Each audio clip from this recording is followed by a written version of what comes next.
नमस्कार दोस्तों, मैं राजेश महिवाल महिवाल एकेडमी के यूट्यूब चैनल पर आपका स्वागत करता हूं, अभिनंदन करता हूं। दोस्तों, हम पढ़ रहे हैं बाल विकास और बाल विकास में अभिवृद्धि और विकास वाला पूरा क्रम हमारा चल रहा है। इसकी 3 वीडियो हम पहले अपलोड कर चुके हैं। जिन लोगों ने उसको नहीं देखा है वो हमारे चैनल की प्लेलिस्ट में जा कर के उनको वहाँ से देख लें। और आज दोस्तों हम बात करेंगे हमारी जो अवस्थाएं हैं, जो महत्वपूर्ण अवस्थाएं हैं, उनमें से एक महत्वपूर्ण अवस्था जिसका नाम है शैशवावस्था, इन्फेंसी।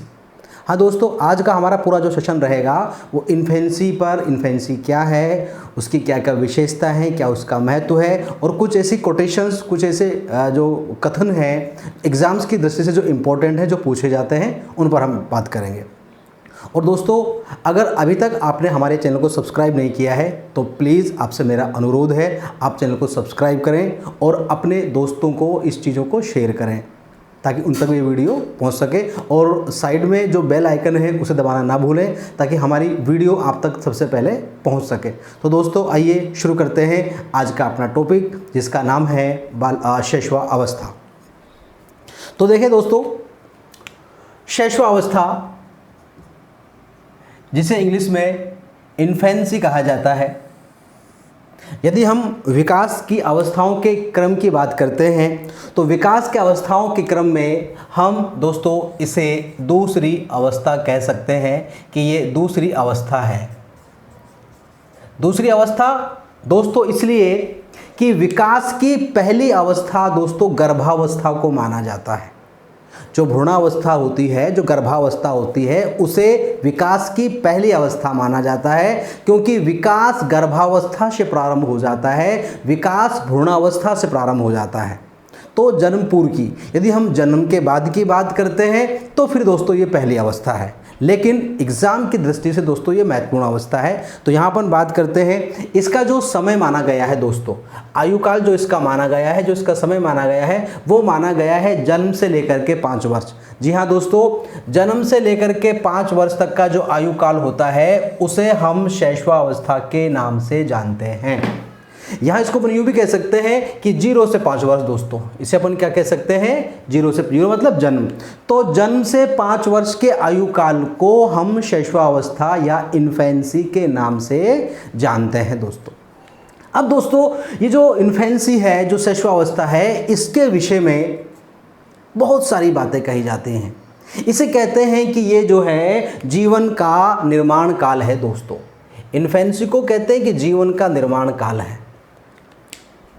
इसको भावी जीवन की आधारशिला कहा जाता है, इसको भावी जीवन की नींव कहा जाता है।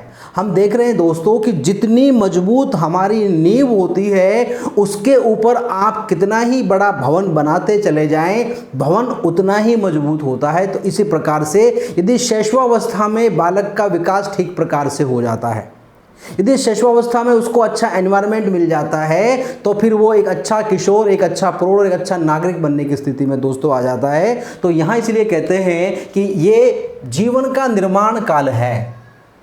फिर दोस्तों इसे जीवन का महत्वपूर्ण काल भी कहते हैं। महत्वपूर्ण काल इसलिए कहते हैं कि जितना ज़्यादा लर्निंग, जितना ज़्यादा डेवलपमेंट, जितना ज़्यादा मेंटल डेवलपमेंट, फिजिकल डेवलपमेंट इस अवस्था में हो सकता है, वो विकास की और दूसरी अवस्थाओं में उतना ज़्यादा उस गति से नहीं हो सकता है। और जो चीज़ें हम यहाँ ले सकते हैं, हम और अवस्थाओं में उतनी ज़्यादा मात्रा में नहीं ले सकते हैं। इसलिए दोस्तों इसे जीवन का निर्माण काल भी कहा जाता है और इसे जीवन का महत्वपूर्ण काल भी कहा जाता है और इसे भावी जीवन की आधारशिला भी कहते हैं और इसे भावी जीवन की दोस्तों हम लोग नींव भी कहते हैं। जो इन्फेंसी पीरियड है ना दोस्तों, ये मनुष्य की फाउंडेशन होती है कि ये मनुष्य रूपी भवन किस प्रकार का होगा, वो किस प्रकार का नागरिक होगा, किस प्रकार का शिक्षक होगा, किस प्रकार का जो भी कोई जॉब करेगा, ये चीज़ें जो बनती हैं कि उसका जो शैशव अवस्था है वो किस प्रकार की रही हुई है, ये दोस्तों उस पर निर्भर करता है। तो यहाँ अपन देख रहे हैं कि ये जो 3 है, इसके बारे में इसकी विशेषताएं हैं। अब दोस्तों बात करते हैं कि कुछ कथन हैं जो एग्ज़ाम में बार बार रिपीट होते हैं। जैसे मैं यहाँ आपको यहाँ सीधे लेके चल रहा हूँ।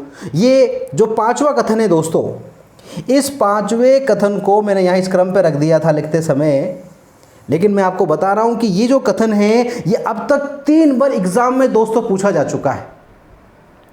ये क्रो एंड क्रो का कथन है और क्रो एंड क्रो कहते हैं कि 20वीं शताब्दी बालकों की शताब्दी है।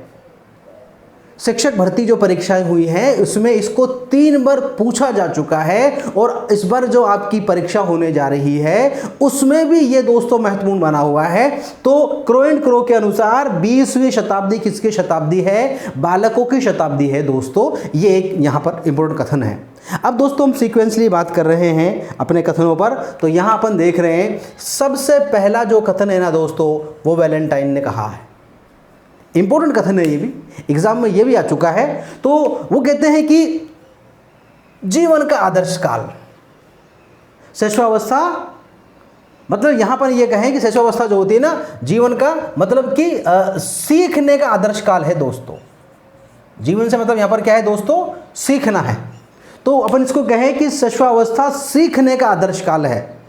शैशवावस्था किसका आदर्श काल है दोस्तों? शैशवावस्था सीखने का आदर्श काल है। ये किसने कहा है दोस्तों? ये कहा है वैलेंटाइन दोस्तों। ठीक है, तो वैलेंटाइन यहां पर कह रहे हैं कि शैशवावस्था जीवन में सीखने का, इसको अपन ये कहें कि जीवन में सीखने का आदर्श काल है, या इसको सीधे कहें किसका आदर्श काल है? शैशवावस्था सीखने का, शैशवावस्था सीखने का आदर्श काल है दोस्तों। ये कथन है। आगे दोस्तों बात करते हैं।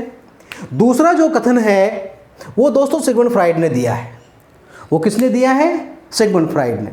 सिगमंड फ्राइड का जो कथन है ये भी महत्वपूर्ण है और इसको भी एग्जाम में पूछा जा चुका है। ठीक है, तो यहां अपन देखेंगे कि सिगमंड फ्राइड कहते हैं कि बालक को जो कुछ भी बनना होता है, बालक को जो कुछ भी बनना होता है वह 4-5 वर्षों में बन जाता है। सिगमंड फ्राइड कहते हैं कि बालक के जीवन के जो प्रारंभिक 4-5 साल हैं, मतलब शैशवावस्था के समय का जो उनके 4-5 साल हैं, पहला साल, दूसरा साल, तीसरा साल, चौथा साल, 5वां साल, ये जो शुरू के 5 साल है ना, ये उसके व्यक्तित्व के निर्माण के लिए, ये उसके विकास के लिए सबसे महत्वपूर्ण होते हैं। ये सबसे महत्वपूर्ण भूमिका निभाते हैं। अब अपन बात करेंगे जब हम पढ़ेंगे फ्राइड के मनोलैंगिक विकास को, तो फ्राइड ने मनोलैंगिक विकास की दोस्तों 5 अवस्थाओं का उल्लेख किया है। उस मनोलैंगिक विकास की 5 अवस्थाओं में जो 3 अवस्थाएं दोस्तों आती है ना, वो 3 अवस्थाओं का संबंध तो शैशवावस्था से ही है। इसीलिए सिगमंड फ्राइड ने इस बात को यहां जोर दे करके कहा है। सिगमंड फ्राइड कहते हैं कि बालक को जो कुछ भी बनना होता है वह 4-5 वर्षों में दोस्तों बन जाता है। यह सिगमंड फ्राइड ने कहा है। दोस्तों आगे हम बात करेंगे, एक और हमारे पास कथन है। ये कथन दिया है हमको थॉर्नडाइक ने। किसने दिया है दोस्तों? थॉर्नडाइक ने। तो थॉर्नडाइक को देखें अपन। थॉर्नडाइक में दोस्तों एक शब्द आया है जिसे अपन अर्ध स्वप्न कहते हैं। जिसे अपन क्या कहते हैं? अर्ध स्वप्न। तो थॉर्नडाइक ने कहा है कि 3 से 6 वर्ष की आयु में बालक अर्ध स्वप्न की अवस्था में रहता है दोस्तों। किसमें रहता है? अर्ध स्वप्न की अवस्था में, मतलब कि ना वो पूरी तरह से हकीकत से रूबरू होता है और ना पूरी तरह से वो उसमें होता है। तो आधा जागता आधा सोता हुआ बालक होता है। तो ये जब कभी दोस्तों सवाल आ जाए तो जो सेमी जो आपका ड्रीम होता है, आधा स्वप्न जो होता है, आधी जो आपकी अवस्था होती है, उसको दोस्तों ये किसने कहा है? थॉर्नडाइक ने। तो थॉर्नडाइक कहते हैं 3 से 6 वर्ष की आयु में बालक अर्ध स्वप्न की अवस्था में होता है। तो जब कभी सवाल आए कि निम्न में से ये कथन किसने कहा है, या 3 से 6 वर्ष की आयु में बालक अर्ध स्वप्न की अवस्था में होता है, इस कथन का संबंध है, तो दोस्तों उस कथन का संबंध है थॉर्नडाइक से। आगे दोस्तों बात करते हैं, एक विद्वान है जिनका नाम गुडएनफ है दोस्तों। क्या नाम है? गुडएनफ। दोस्तों गुडएनफ कहते हैं कि व्यक्ति का जितना भी मानसिक विकास होना होता है, उसका जितना भी मेंटल डेवलपमेंट होना होता है, मान लीजिए 100 होना है, तो आप कहते हैं कि उसका आधा मतलब 50% जो उनका मानसिक विकास है दोस्तों, ऐसा कहा है गुडएनफ ने, वो 3 वर्ष की आयु तक हो जाता है। वो कब तक हो जाता है? 3 वर्ष की आयु तक। वापस मैं रिपीट कर रहा हूं, आप देखें एक बार, ध्यान से सुने कि व्यक्ति का जितना भी मानसिक विकास होता है उसका आधा 3 वर्ष की आयु तक हो जाता है दोस्तों। क्लियर है दोस्तों? आगे बात करते हैं, जो मैं आपको पहले बता चुका हूं कथन, ये कथन है क्रो एंड क्रो का। और आपने कहा कि 20वीं शताब्दी बालकों की शताब्दी है। इंपॉर्टेंट कथन है दोस्तों, एग्जाम में इसको 3 बार पूछा जा चुका है और अभी भी महत्वपूर्ण है। आगे दोस्तों एक और कथन है, ये कथन रूसो का है दोस्तों। किसका है? रूसो का। दोस्तों रूसो ने कहा है कि बालक के हाथ, पैर और नेत्र, हम देख रहे हैं दोस्तों कि शैशवावस्था में बालक जो है ठीक से बोल नहीं पाता है, चल नहीं पाता है, तो वहाँ पर जो चीज़ें काम करती हैं वो क्या काम करती हैं दोस्तों? वो चीज़ें काम करती हैं। एक तो उसका हाथ, वो किस चीज़ को पकड़ता है, उसको लेकर के जाता है, और उसके पैर उससे वो गति करता है, और उसके नेत्र। तो यहाँ आपने कहा है कि बालक के हाथ, पैर और नेत्र ये उसके क्या हैं? प्रारंभिक शिक्षक है दोस्तों। ये किसने कहा है दोस्तों? ये कहा है रूसो ने दोस्तों। किसने कहा है? रूसो ने। रूसो ने कहा है कि बालक के हाथ, बालक के पैर और उसके नेत्र ये उसके प्रारंभिक शिक्षक है। मतलब शुरू में बालक इनके माध्यम से चीज़ों को क्या करता है? सीखता है या ग्रहण करता है। दोस्तों आगे हमारे पास एक कथन और है, और ये हमें दिया है एडलर ने दोस्तों।